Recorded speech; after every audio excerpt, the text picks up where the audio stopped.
Hello, I'm Ross Furmidge. I'm a programmer at Coatsink Software. We're a games company based in Sunderland, up near Newcastle, in the north.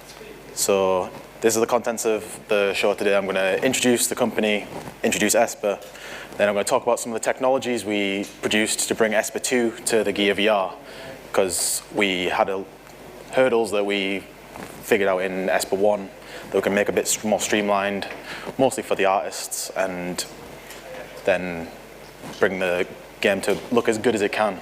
So yeah, Coatsink was established in 2009 by two guys, Tom Beardsmore and Paul Crabb, and they were developing iOS games, mostly. So that's where Pinch and Fatty came. They got published by Miniclip, which might have, I think I've seen someone walking around today. And then we started going on to Steam and console games, online multiplayer, and then virtual reality, which is where we're at today. So this is the team. We got this photo taken last week. The one we had before this was taken about a year ago, and that had 32 people in. This has 47. So we've grown quite a bit over the past year, and hopefully we'll keep growing. So today I'm going to talk about Esper and what challenges we found while developing Esper, and then the technologies we developed for Esper 2 to make our job a little bit easier. So here's Hello and welcome to the ESPR training program. My name is, let's just get on with it already. In the drawer to your left, yada yada yada, puzzle cube, you're a genius, good luck. Our new agent is looking through the file now. Oh, you think they're ready? I hope so.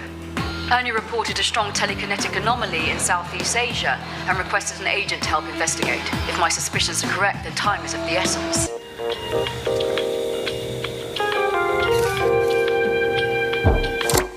Remember back in the day when it was only the smart ones who got ESP? Whoa, now that's a big head. Sorry, no, I didn't mean you. Something just licked me.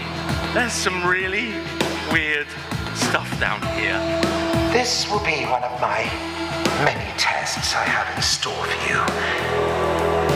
I need to be certain.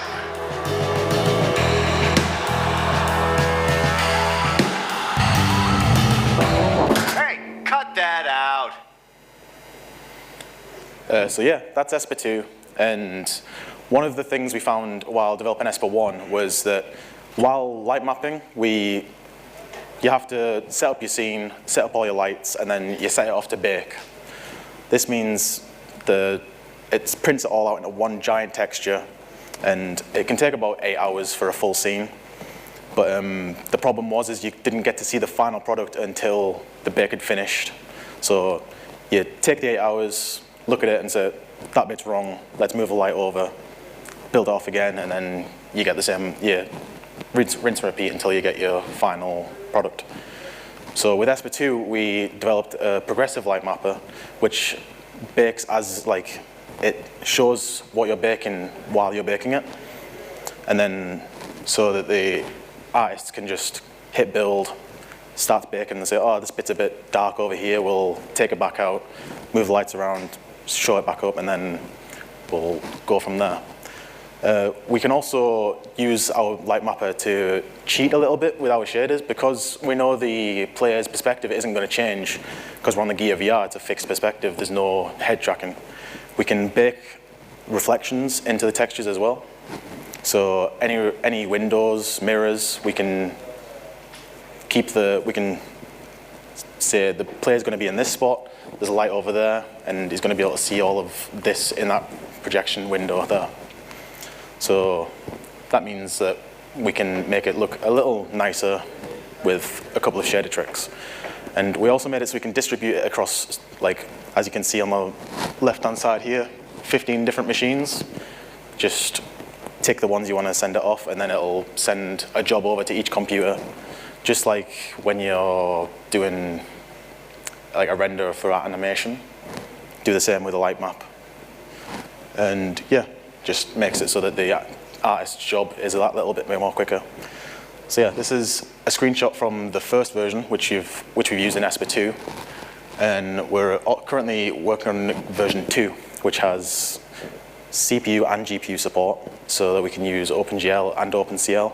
They can run concurrently, so when the computers aren't being used, we just hammer the processor on the graphics card.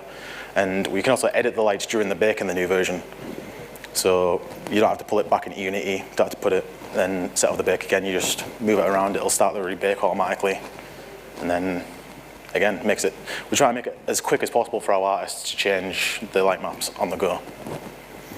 So yeah, this is a screenshot of the new version. You can see the light that you can drag around, you can change the colors, the range, the intensity, and got a nice bit of UI in the top left as well to show that around. But we also have bounce light in here, which you can see, if you look in the top right, you see the whites are getting a bit of green from the floor. That's another trick we can do using the light maps. So yeah, this is one of the issues we found, but the other issue we found was trying to reduce draw calls. So when you're running a mobile device, one of the harder, most processor-heavy times is when we're switching a call to the GPU. And as you can see on the right-hand side, we've got this scene down to about 16 draw calls. The static batches you see on the side are static meshes, all with the same material. So Unity takes all these and then puts them all in the scene and then just renders them all in one go. Whereas we've got the chair highlighted there, because that moves as the player rotates, that's drawn separately. But, so yeah, we use the Unity frame debugger, which comes with Unity 5, to try and track down where our batches are being broken and then try and fix it up there. But another tip we found with Esper 1 is our lead artist went through and took all of our models, took them all into Photoshop and put all the textures into one giant texture, and then manually moved all the UVs around in his modeling software, which isn't very effective. Well, it's not efficient, sorry, it's very effective. But so yeah, we made an atlasing tool.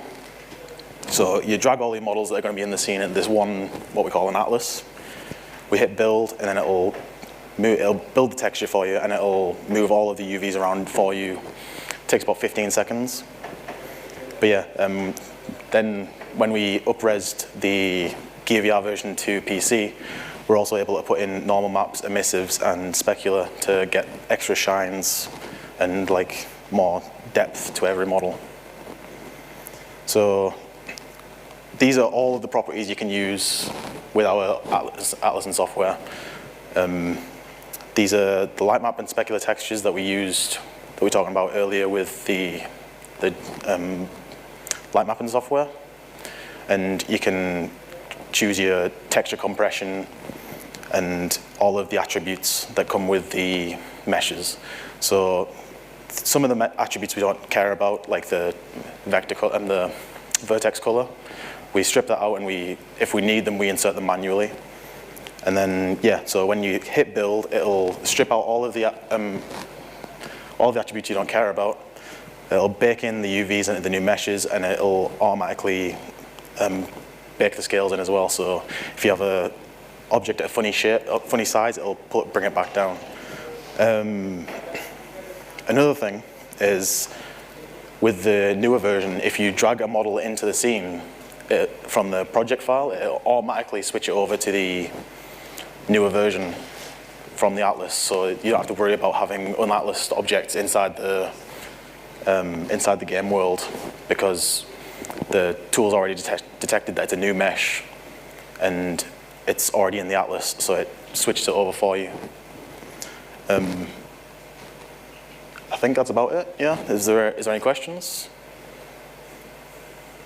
Yep. How did you find optimization in general with the Samsung Gear? It's not too bad with the later devices. When we were first making Esper 1, we were optimizing for the Note 4 and the S5 because they were developer versions, and so we pushed it down a lot for that. So Esper 1 has one room and has a one giant texture.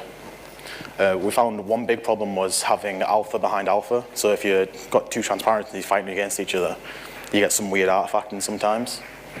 But yeah, it wasn't awful with the tools that Unity provide.